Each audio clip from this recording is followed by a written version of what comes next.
Hello, dear students. With this video, I would like to give a summary to our third chapter titled Factor Endowments and the Heckscher-Ohlin Theory under our course book Foreign Trade.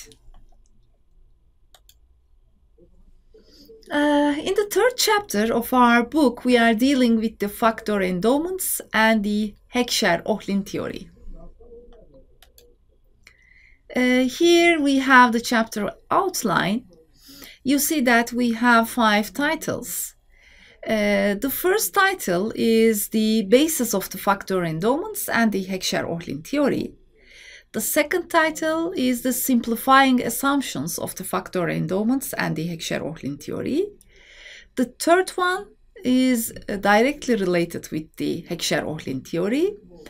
The third one is the distribution of income effects of international trade. And the fifth and the last one is the validity of the Heckscher-Ohlin theory as a whole. The basis of the factor endowments and the Heckscher-Ohlin theory title gives us a kind of an introduction, or can be regarded as a kind of an introduction to the theory. The theory was developed by the 2 Swedish economists, Eli Heckscher and Bertil Ohlin. And they have developed the theory, they developed the theory in 1930s. So it's kind of a 90 years theory, which is still important, or which still keeps its importance in the international trade theory. In the Heckscher-Ohlin theory analysis, production possibilities, frontier, and indifference curve of the trading countries are used. So here on the left-hand side of our slide, we see a production possibilities frontier of a country.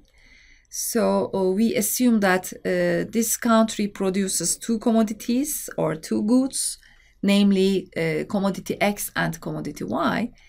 And this concave curve is called the PPF, or is called the production possibilities frontier. This curve shows us the various combinations of producing commodity X and commodity Y under constant resources.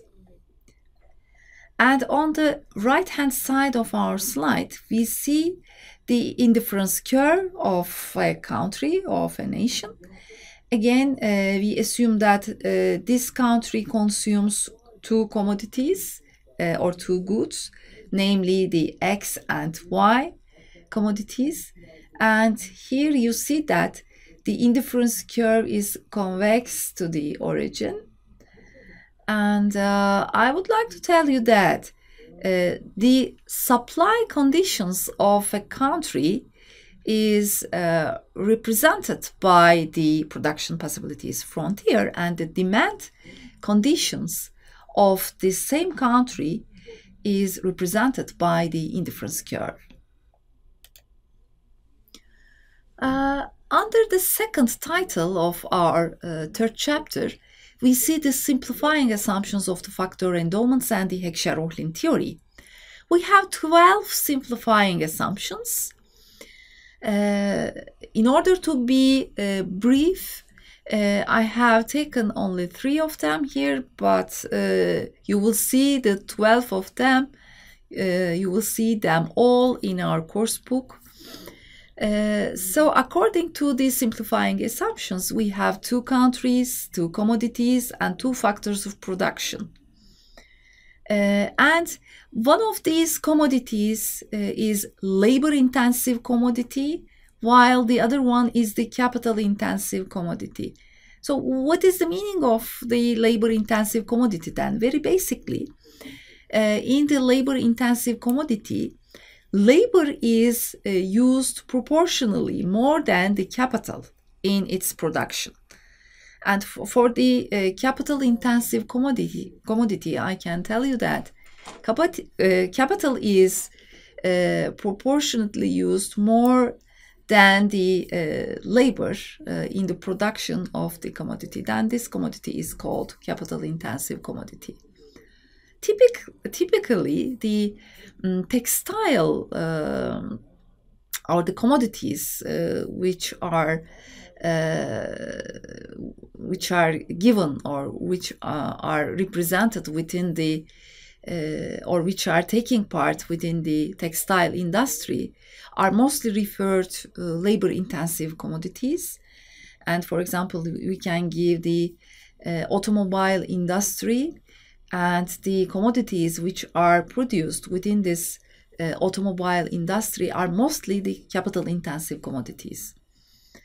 And the other simplifying assumption is that the one of the countries is labor-abundant country, and the other one is the capital-abundant country. So what is the meaning of a labor-abundant country?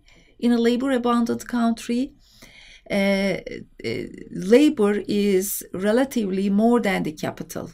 So in this country, there is more labor, relatively more labor than the capital, and vice versa in the capital-abundant country.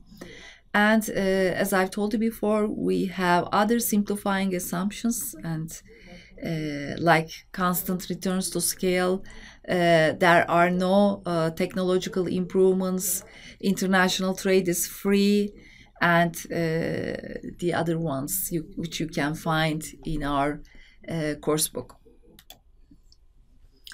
At the third title, we analyze the Heckscher-Ohlin theory. The theory was developed in order to respond or in order to answer two questions. The first question, what is the determinant of the comparative advantage of the countries? And the second one, how does international trade affect the earnings of the factors of production within the trading nations? Until the Heckscher-Ohlin theory, the theories or previous theories did not answer these two questions. The fourth title is related with the distribution of income effects of international trade. Here we have two sub-theorems. One of them is the international factor price equalization theorem, and the second one is the Stolper-Samuelson theorem. In the international factor price equalization theorem, we see that international trade equalizes the factor prices while the equalization in the commodity prices. So this theorem is related with the international distribution of income effects of international trade.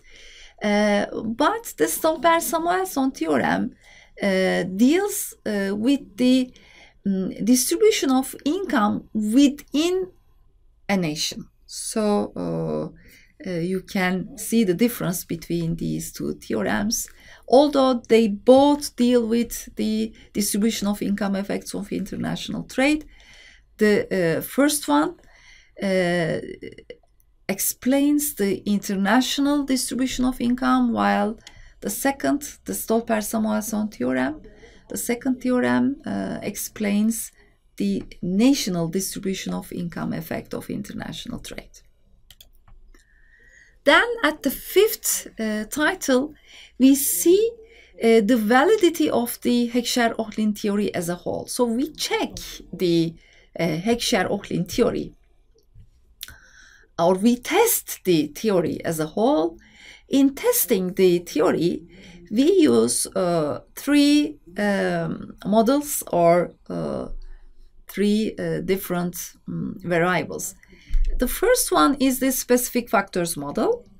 The third one is the factor intensity reversal, and the second one is the factor intensity reversal, and the third one is the Leontief paradox. So at the end of this validity check, we come to a conclusion about the validity of the Heckscher-Ohlin theory today.